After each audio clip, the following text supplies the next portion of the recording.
Jaya Radha Madhava Kunja Bihari. Govinda Jaya Jaya Gopala Jaya Jaya Govinda Jaya Jaya Gopala Jaya Jaya Govinda Jaya Jaya Gopala Jaya Jaya Govinda Jaya Jaya Gopala Jaya Jaya Radha Ramana Hari Om Radha Ramana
favorite verse is really one of the favorite purports of Bhagavad Gita, second chapter, text number 56. Dukeshvanutigna sukeshu vigitasyaha vitaragavayakroda stikta dirmuni uchate. Translation purport by Srila Prabhupada. One who is not disturbed in mind, even amidst the threefold miseries, or elated when there is happiness, and who is free from attachment, fear, and anger, is called a sage of steady mind. Please repeat.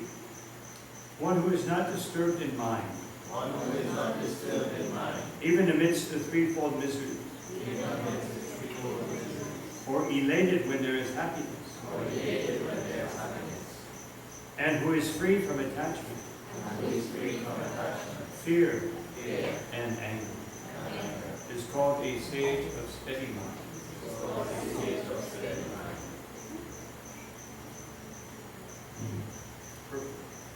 The word muni means one who can agitate his mind in various ways for mental speculation without coming to a factual conclusion. It is said that every muni has a different angle of vision, and unless a muni differs from other munis, he cannot be called a muni in the strict sense of the term. Asavishir yasya matam nabina. Mahabharata Vanaparva 13:170. But a Stita dear Muni, as mentioned herein by the Lord, is different from any ordinary man or ordinary Muni.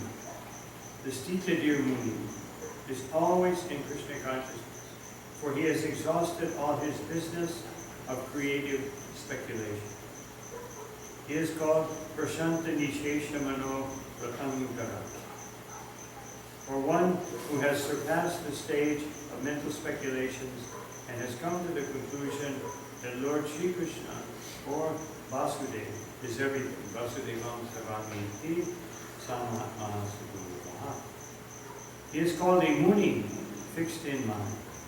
Such a fully Krishna conscious person is not at all disturbed by the onslaughts of the threefold miseries, for he accepts all miseries as the mercy of the Lord, thinking himself only worthy of more trouble due to his past misdeed, and sees that his miseries, by the grace of the Lord, are minimized to the Lord. Similarly, when he is happy, he gives credit to the Lord, thinking himself unworthy of happiness. He realizes that it is due only to the Lord's grace that he is in such a comfortable condition and able to render better service to the Lord.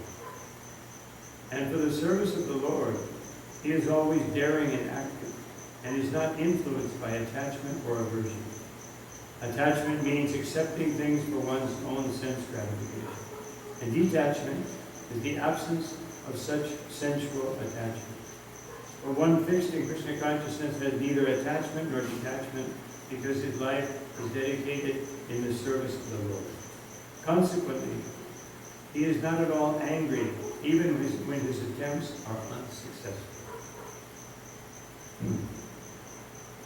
Success or no success, a Krishna conscious person is always steady in his determination.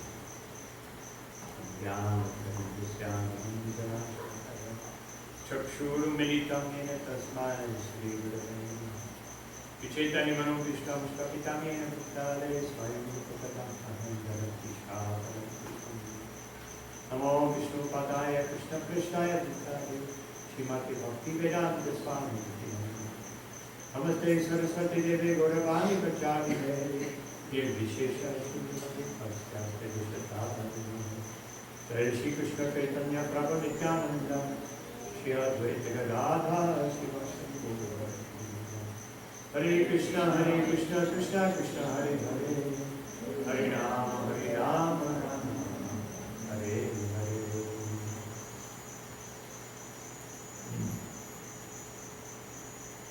So Dukeshu Vidita. Dukeshu Nirvignana. That when there are disturbances in the mind, here in this verse, it doesn't mention bodily disturbances.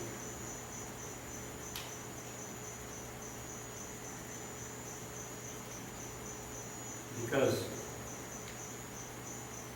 there's not a whole lot we can do about that. Of course, we can try to eat properly and exercise properly, but some physical, circumstantial situation is difficult to control. But the mind,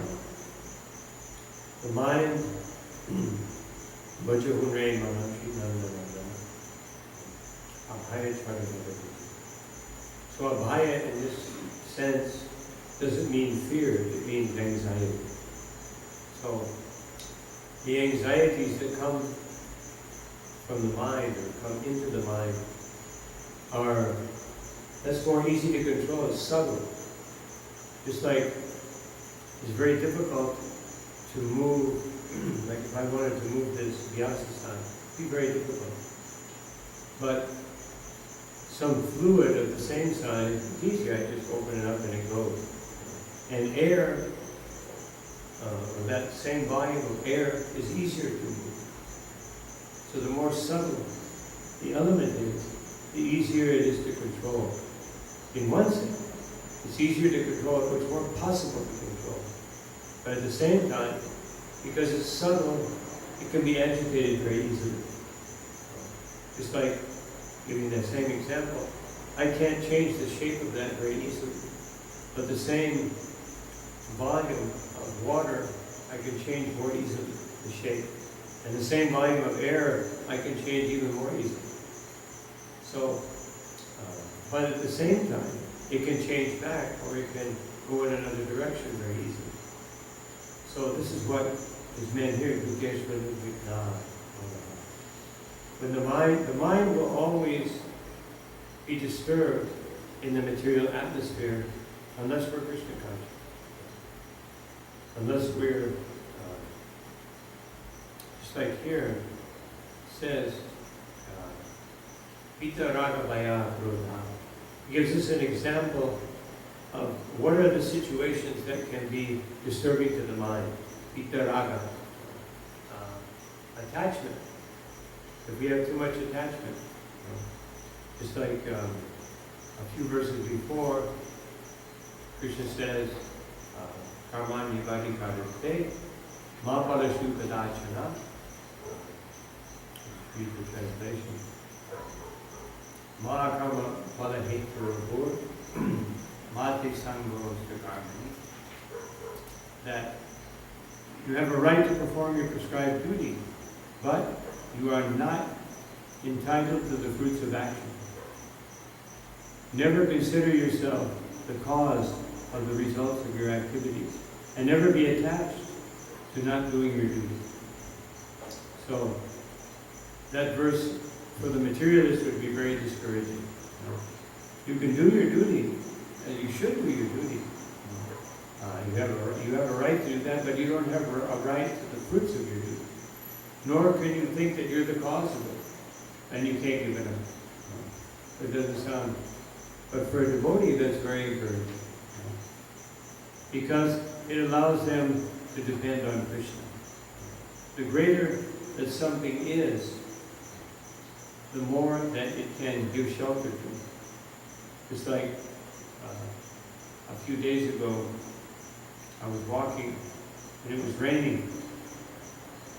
So the only thing, there was a little palm tree, So I got under it. It was good for about 30 seconds. And then all of a sudden all the water started. But if it was a big mango tree, then I would have had 5 minutes coverage, It's bigger. And if it was a big roof like this, then I could be there all the time. So, because Krishna is the greatest, then if we're fixed in Krishna, then we're very happy to hear something like that. You have a right to do your duty, but you don't have a right for the fruits, because the fruits are offered to Krishna. As soon as we think, I have the right to enjoy the fruits of my actions, is when all the problems in life begin. And as long as you think that everything should be offered to Krishna, just like a young child. A young child, of course, sometimes they can be mischievous, but a young child is always dependent. They know where to go in whatever situation. If there's a danger, they go to their parents. If they need something, they go to their parents. If they, whatever it is, they know this is my shot. And therefore, life is very simple. You rarely see a child, a small child, with some anxiety disorder, or because it's very simple. So also Krishna consciousness makes our life very simple. We have a desire for complexity, but we create the complexity on the physical, of the external platform, and everything is very, very difficult. But if you understand that complexity, the Rupa Goswami has given us the real complexity, the real science, which is the science of loving Krishna. And it has so many innuendos and complicated understandings of different rasas and different situations, different possibilities and different types of bhakti, because Krishna, being unlimited, then because he's unlimited, we can have unlimited varieties of ways to serve him. And so therefore, different groups of devotees have different attitudes toward Krishna. And this is a big science. This is where the complexity should be. In the material world, Srila Prabhupada was giving a lecture in New Mayapur, in France, a farm. And he said, so you are all very fortunate. Here you are. Life is very simple. You grow some grains, you have some milk, and vegetables and fruits, and therefore life is very simple. But you go to the city, and life is very complicated. And we think it's the opposite. We think, well, life in the country is very difficult, because I don't have running water, I can't just turn on my faucet and water comes out. But if we think of all the complications to do that, it's like when I was a college student, I lived on a farm, I rented a farm, and it was great. I had no electricity, no water. So I would have to go out to the well every day, like about a 10-meter well, take my bucket down 10 meters, bring it up, and at first it was a little difficult, and I had to use oil lamps, candles, but after a while everything was so simple. And also I learned how to conserve water, because when you have to bring up a bucket 30 meters, 10 meters, 30 feet, then you become very conservative. Well, you don't sit there, take a night, 10-minute shower, just a quick bucket, and that's fine. So, but the point is that after a while, it was just so nice. I remember when we first started Nova Gokula Farm in Brazil, it was very difficult. When I went there, they just started maybe 1 month before when I went there, and I was put in charge. And so it was difficult, all of the bugs, every bug that was there bit me, and nobody else got bit. They were like, it's like you eat something every day, you get tired of it, but it's something new, imported, and it was very difficult. I had one cow that would always, one oxen that would always stand in front of my door, so I couldn't get out. That was his rasa with me. He loved to stand, I couldn't open my door, and he would just stand there until somebody came and moved him. He loved to do that every day. He liked to make me wait for longer than a week. The only thing we had was beans and bananas. We'd have bean soup, bean sabji, banana peel, tea, and all kinds of banana preparation. So it was a little difficult to begin, but after about a month, it became so wonderful. We also planted some vegetables, mutton soup. And life was very simple. The bugs were biting less, the oxen were cooperating more. So it was very, very wonderful. Life becomes very simple. So of course we're living here, and everybody, we're not living on a farm. We could, but most people don't want to. But the point is, the more you simplify your life, and the way you simplify your life is vitaraga, attach yourself to Krishna. As Krishna says here in the 7th chapter of Bhagavad Gita, Maya Sakramana Parta Yoga Hindam Maharaj. That there must be a sakti, there must be attachment. But the attachment should be to Krishna's lotus feet. Then everything becomes simple. But when we're attached, as Krishna also says, Bahu Shakya Hanantascha. When everything, Eke Guru Nandana, when everything is one-pointed, when everything is focused on Krishna, it's very easy, but Bahu Shakya Hanantascha. When our intelligence is very, branched out, very diversified, then our attachments are also very diversified. And we're attached to this, and we're attached to that, and every attachment has its complications. And so life becomes very difficult. So here it's recommending that even when the miseries or difficult situations arise within the mind, if the mind is focused on Krishna, there's no difficulty. But generally speaking, we don't want difficulties, but we want happiness. And therefore, sukeshu vigatas viyaha. Then one should vigatas viyaha. One should be free from attachment to happiness. A devotee is not attached to being happy, because a devotee is blissful. If we're blissful, we can give up the attachment to happiness. Srila Prabhupada one time in a lecture, speaking about ecstasy, he said something very interesting. He said, speaking on the verse,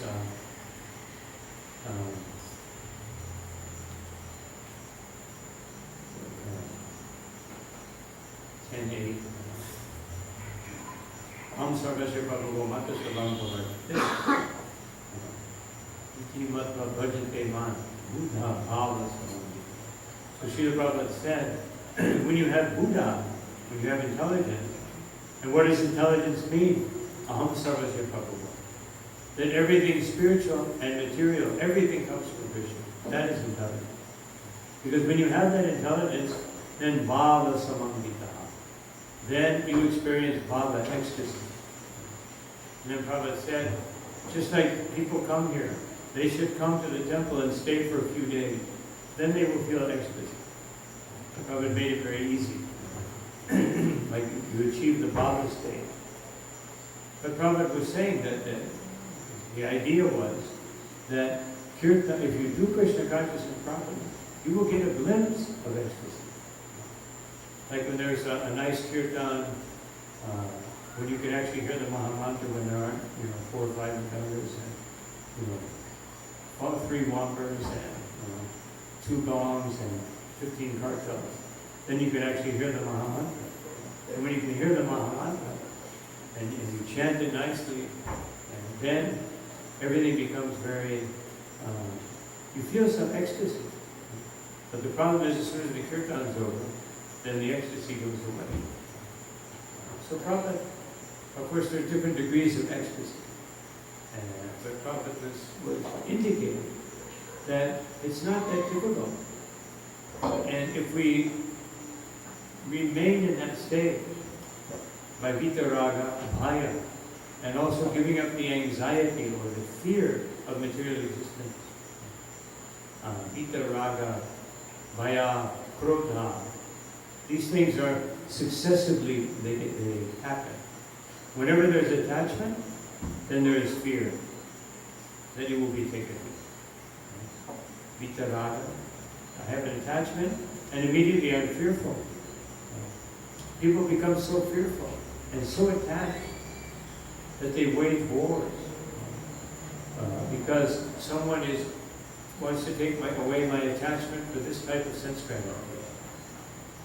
Just like the war between Rome and Egypt, what was it over? Cleopatra. Just one lady, very powerful lady, but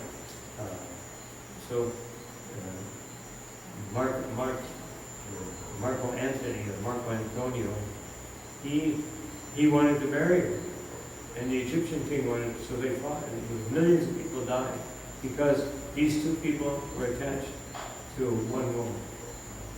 And so Pita Raga, and then when there is attachment, then Bhaya, there is fear and anxiety will be taken away.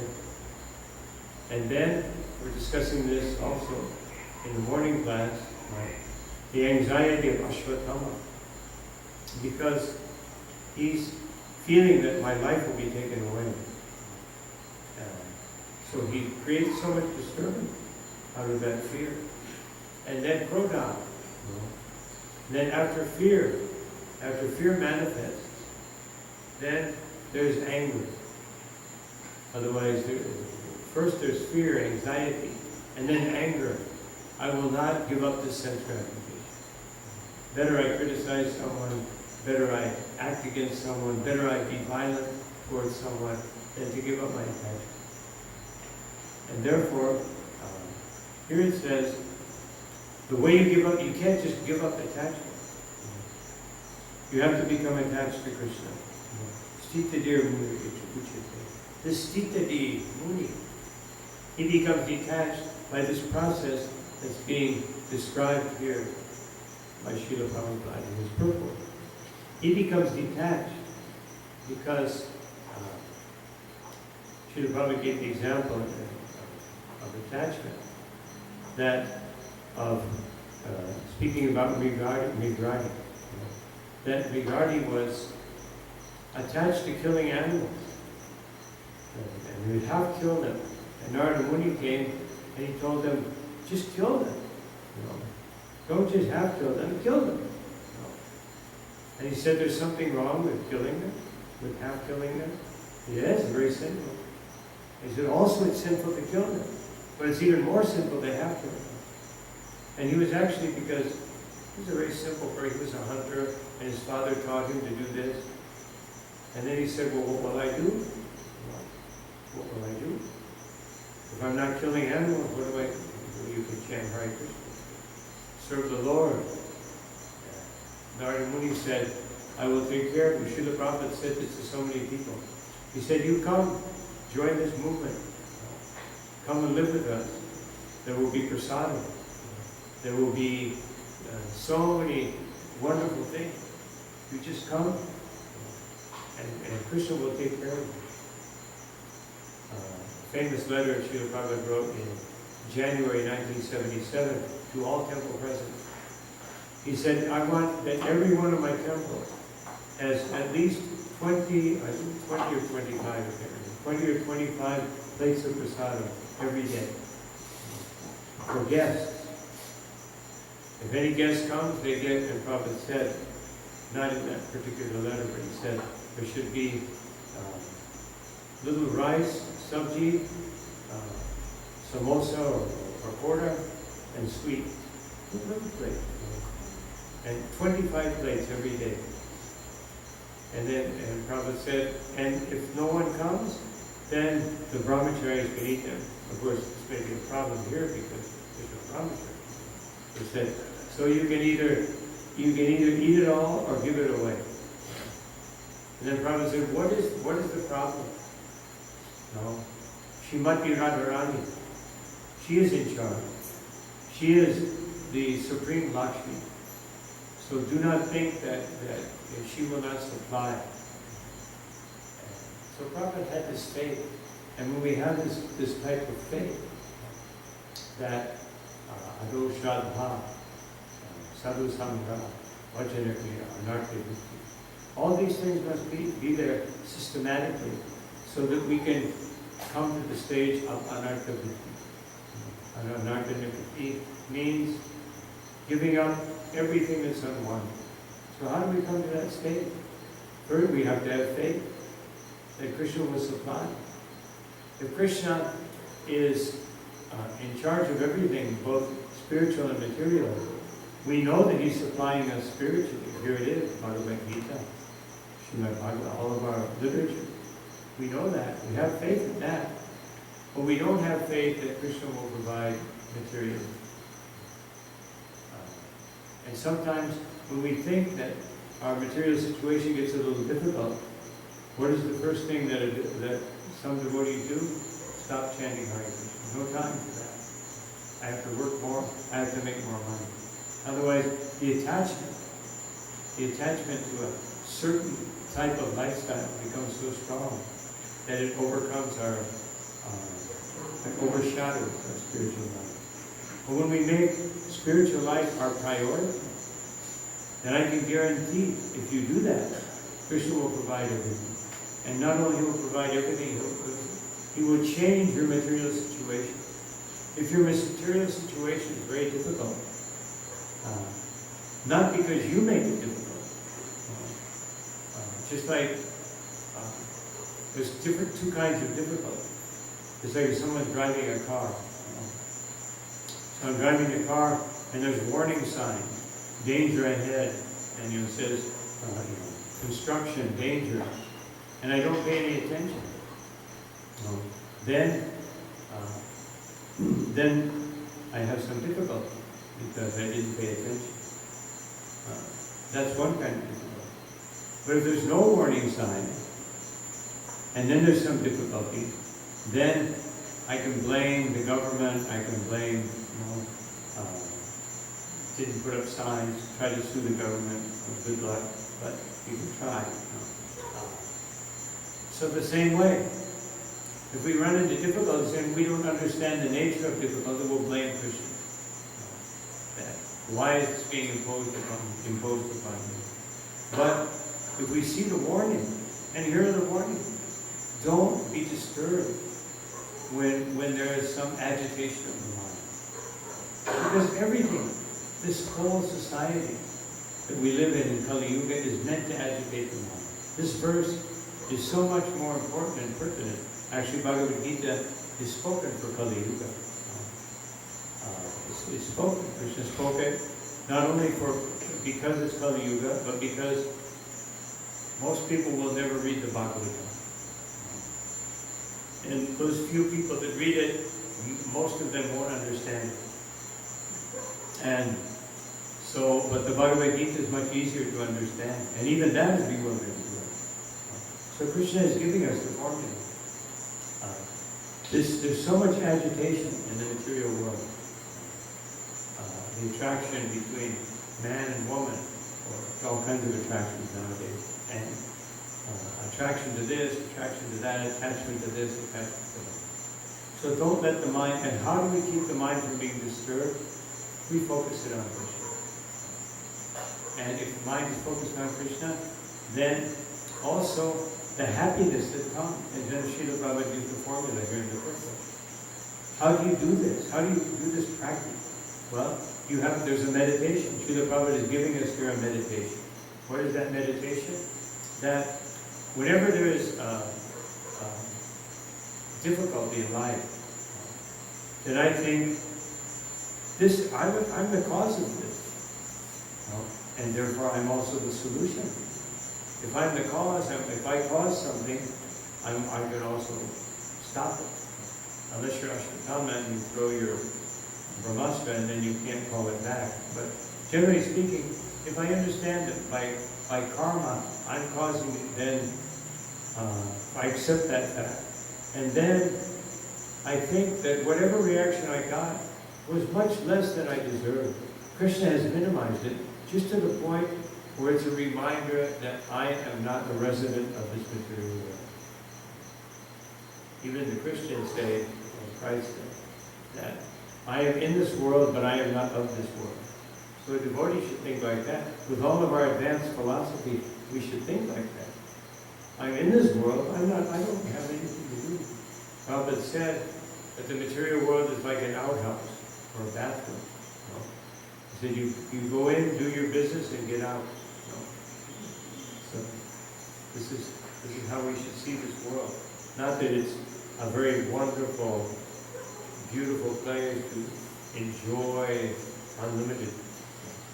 As I've said many times, one time Srila Prabhupada was on a walk in Los Angeles on the beach, and the sun came up, and the devotee said, it's very beautiful. Prabhupada said, no. But Prabhupada, isn't this Krishna's beauty? He said, yes, but you are not seeing it like that. You are trying to enjoy the beauty. You're not seeing that this is Krishna's beauty. And then automatically, by connecting it to Krishna, that feeling, that happiness, that bliss will not go away. But when you see that this is for me, then there'll be some momentary happiness and so much disturbance. So, if we see that way, that Krishna has minimized it just to the point to remind me that, I'm not supposed to, this is not my real home. This is my mission. This is my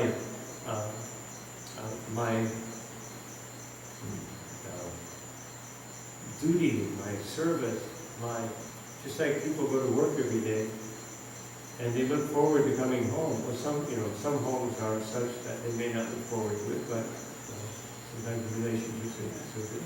But generally speaking, we're thinking, let me go home.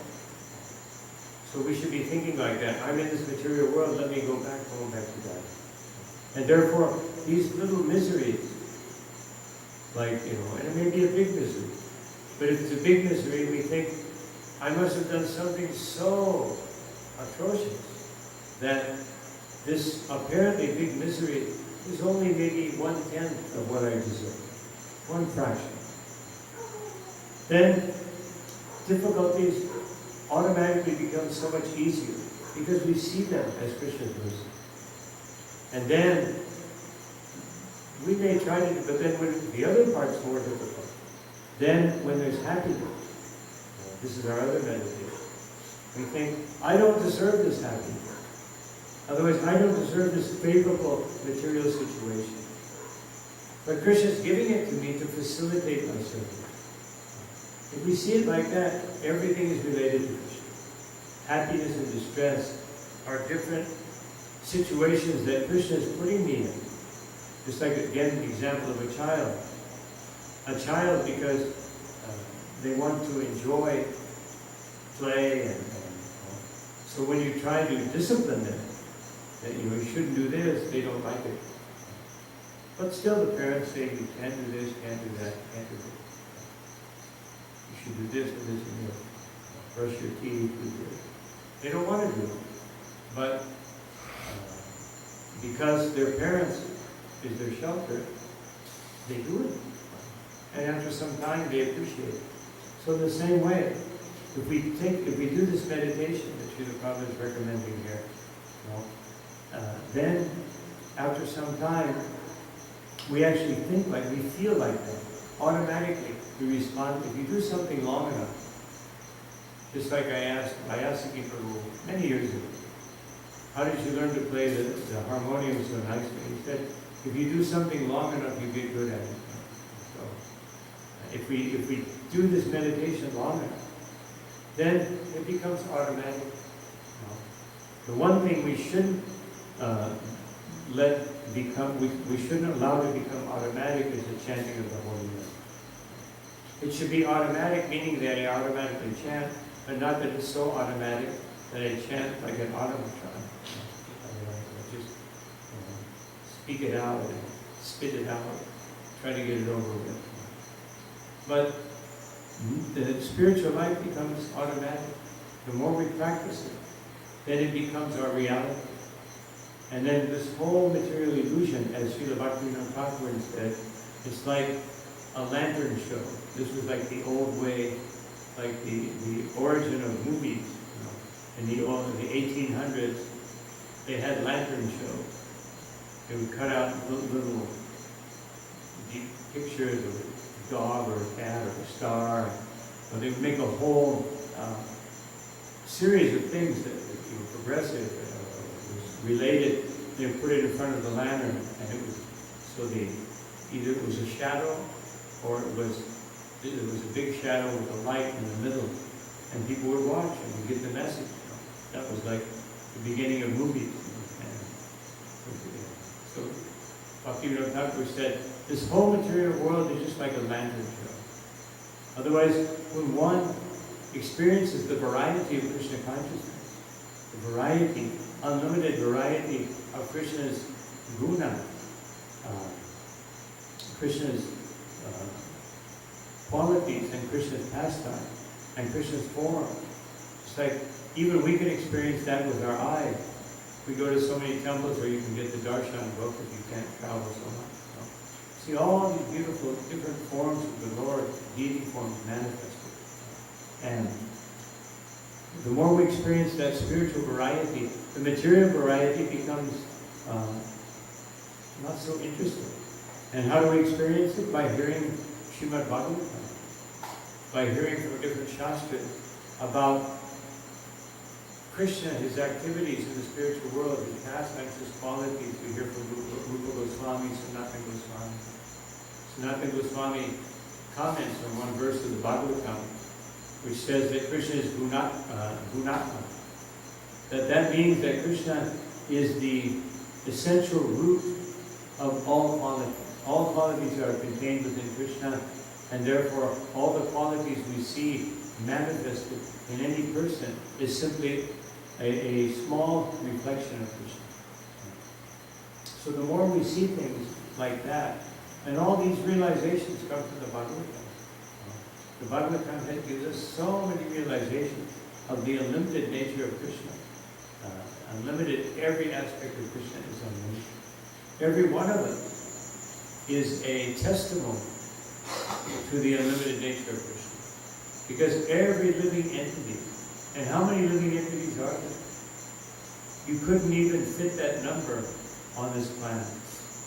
If you just had a string of numbers and they became solid, it would fill up the whole planet. How many living entities? So each one of those living entities exhibits a unique relationship or reciprocation for one of Krishna's particular qualities. So how many qualities does Krishna have? How many living entities? Billions and trillions and quadrillions and a number. And that's how many qualities Krishna has. And it's always expanding, therefore Krishna's qualities are always expanding.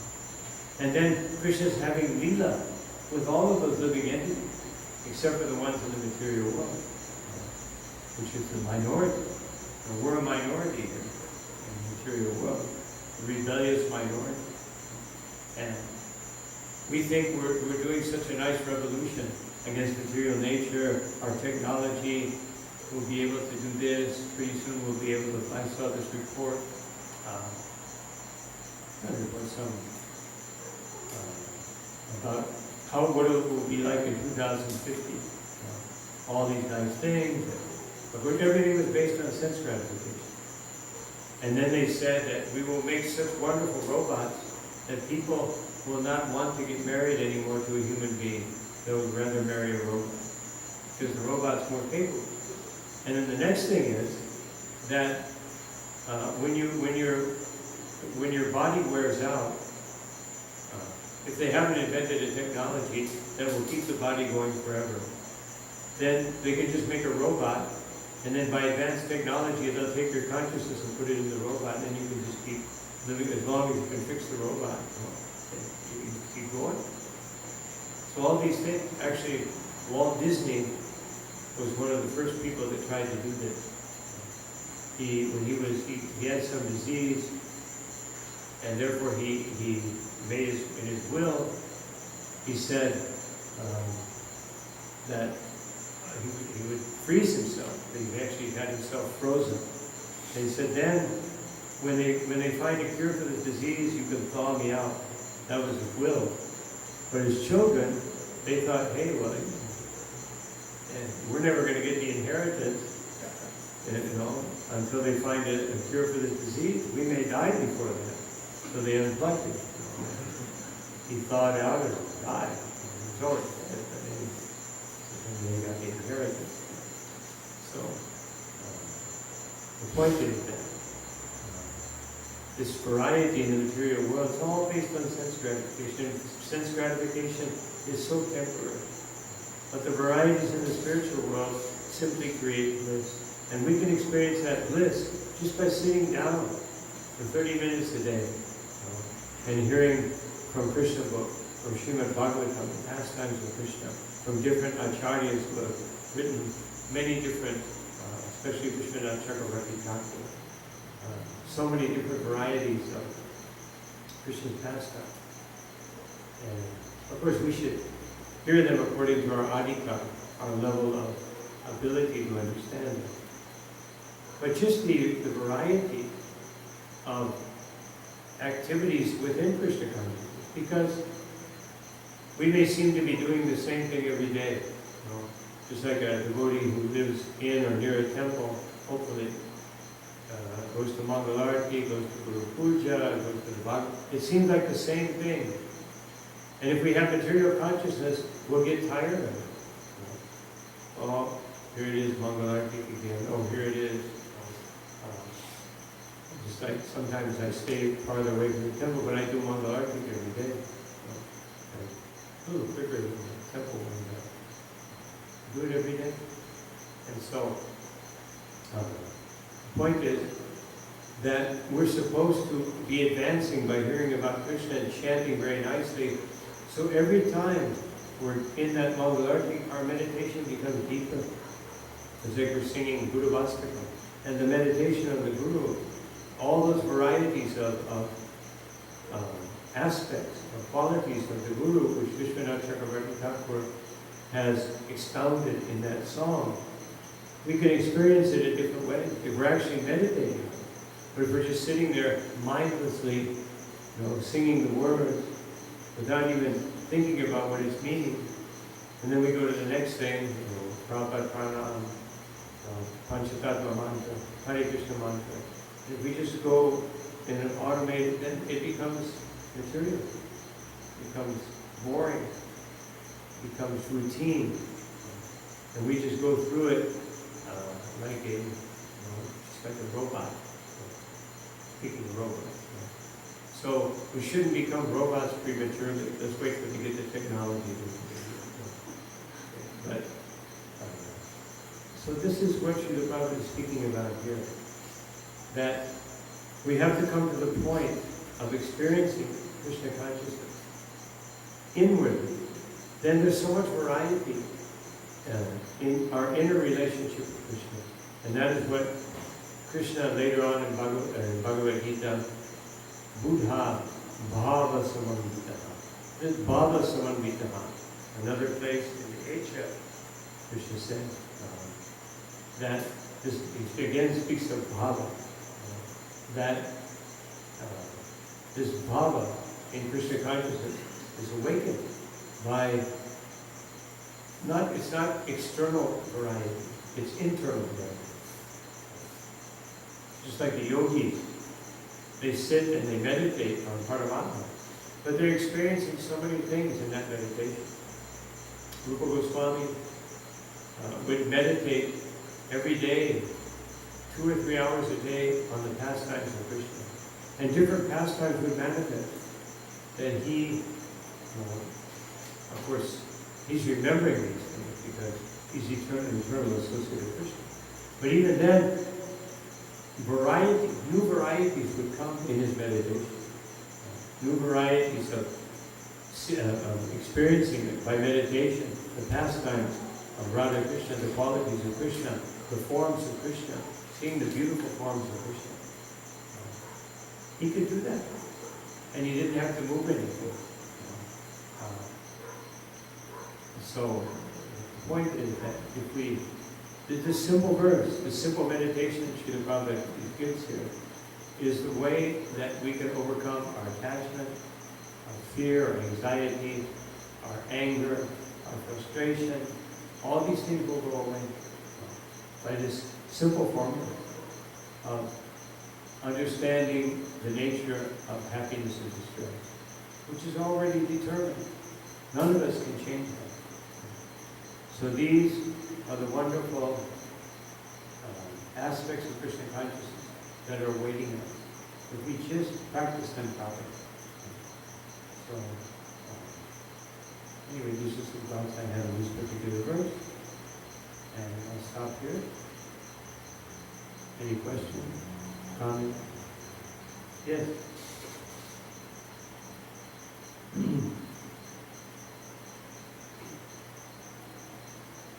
Some days we are told. Just one second. Can somebody turn off the stand so I can hear? I already have a hearing defect now. With the fan.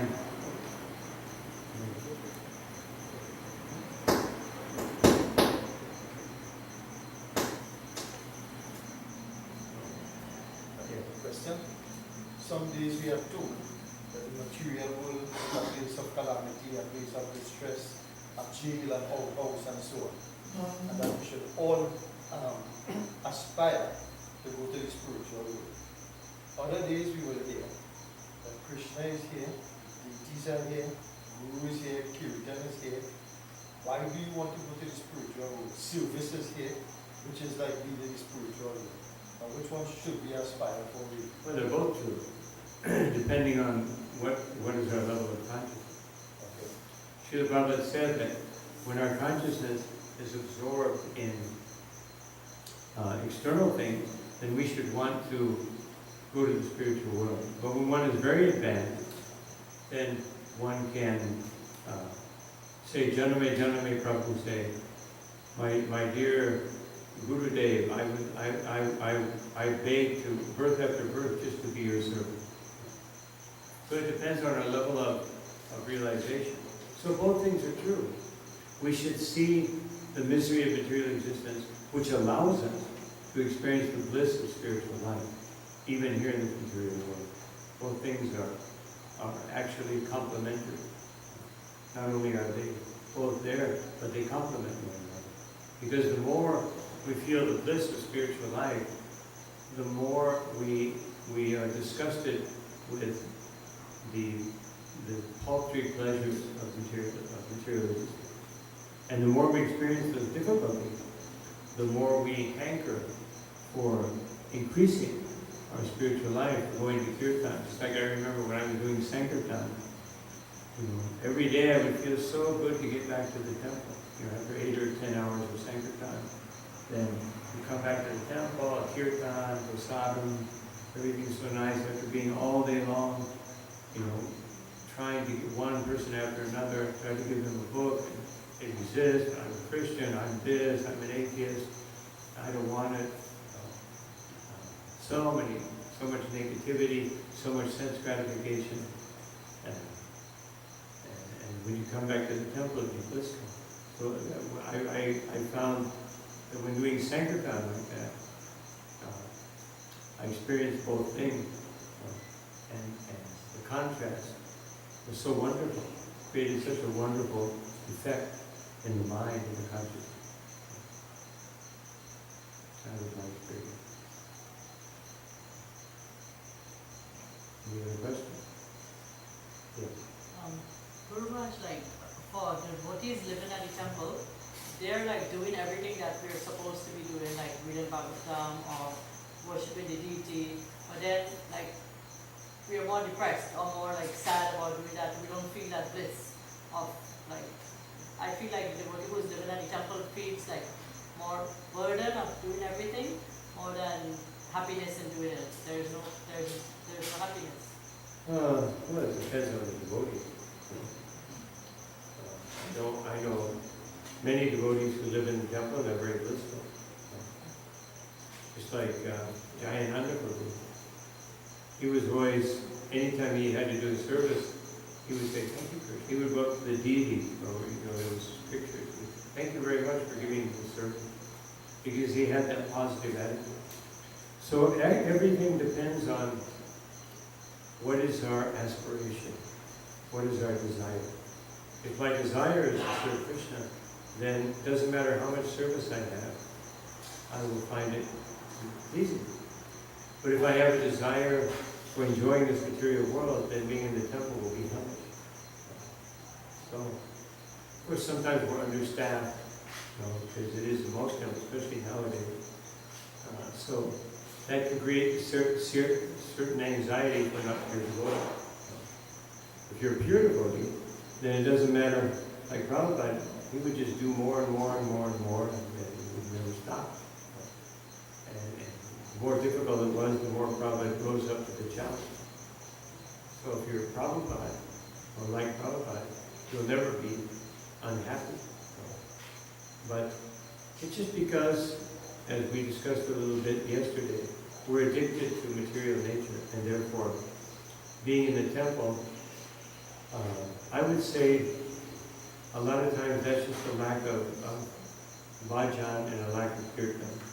We're seeing the service in an external way, because we feel tired, and sometimes one has to do so many things, one starts to feel tired, and that tiredness creates an anxiety. And then you see people coming to the temple, they're very anxious to be here, and I'm anxious not to be here. Because when we have material consciousness, the grass is always greener on the other side of the fence.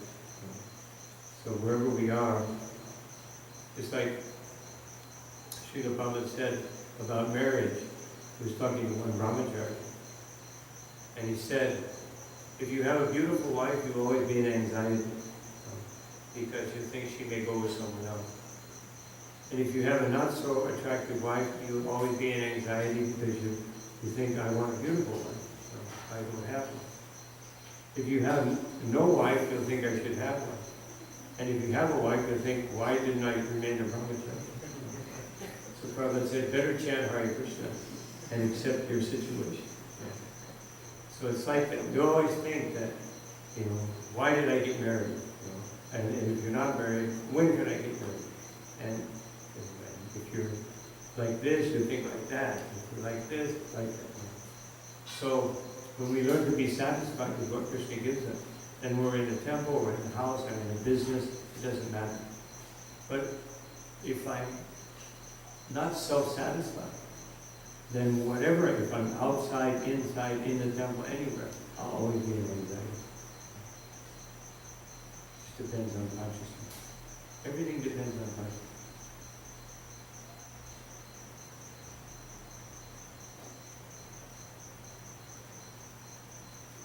Okay, well, thank you all very much for your kind attention. Srila Prabhupada ki jai. Shri Shri Nitai Gaurachandra ki jai. Ananta Koti Vaishnava ki jai.